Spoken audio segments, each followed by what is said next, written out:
Joining us now is Uri Keidar, Executive Director of Israel Chofshit, Free Israel. It's one of the civil rights groups that has supported this petition to the High Court. First of all, Uri, I guess some congratulations because the court ruled in your favor.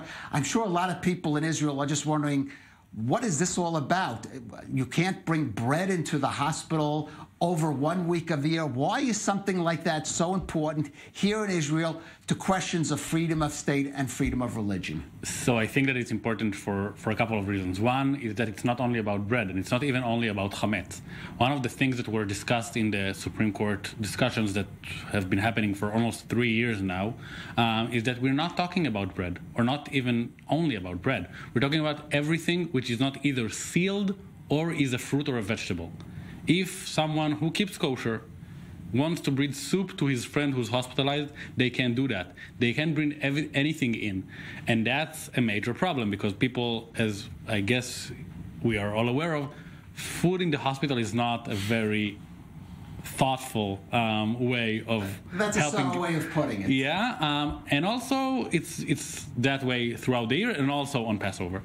So that's one thing. The other thing is that for the majority of the people, and I think that Minister Smotrich, like he usually does, speaks for a small minority of Israelis, and we see that in every polling, and by the way, also in every election, doesn't understand that the majority of Israelis are pretty much fine with the need to balance between people's right to keep kosher and other people's right to live their lives. And including many non-Jews. 20% of Israel citizens are not even Jewish. Right, but even if you were talking among Jews, a lot of people do keep kosher on Passover. And one of the things that we did through this ruling alongside with an Orthodox group called Ne'emanei Torah V'Avoda is that we suggested a compromise. And over the last almost 3 years, as I mentioned, the rabbinate kept pushing every suggestion away.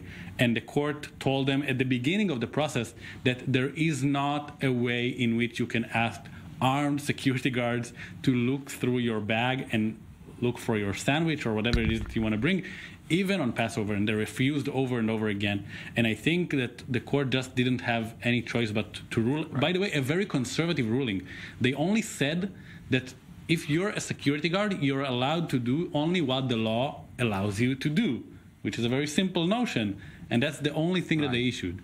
Now, of course, Minister Smotrich, who himself is an Orthodox, some may say ultra-Orthodox Jew, it depends on the definition, did raise a much bigger point, which is that this issue should just not be the province of the courts. It should be of the government, the democratically elected legislature. It should be decided by their laws, and the courts itself shouldn't involve themselves in this. How do you respond to that? So I think that we need to understand, first of all, that, as I said, it's a very conservative ruling. They only said that you cannot allow security guards are not cops. They're just regular citizens. They have a very specific legislation that allows them to go through your bag to make sure that you're not harming other people's lives, etc. It does not include that, and that's one thing. And the other thing that it's important to note, by the way, is that I think over 90% of the hospitals over the last few years in which this has been deliberated have told the Rabbanut, we understand that you went too far, we're not enforcing that. Over 90% of the hospitals in Israel, when this was deliberated... we're not enforcing that rule about preventing anybody from bringing in... we're not doing that. We understand that that is your instructions, and we are out of this game. And one should ask himself, if that was such an important thing, then their Kashrut certificate would have been taken away.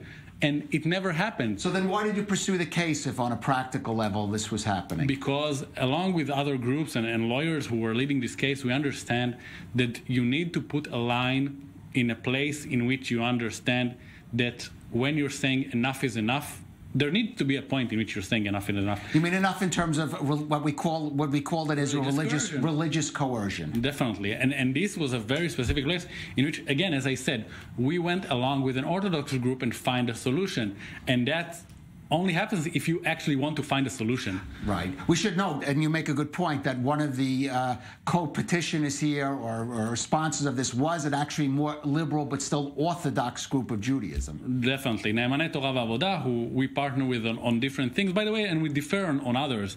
But you need to understand that there is a way to solve problems. It's just that the Rabbanut, when they're not with their back against the wall, just are not looking for any kind of solutions. Right.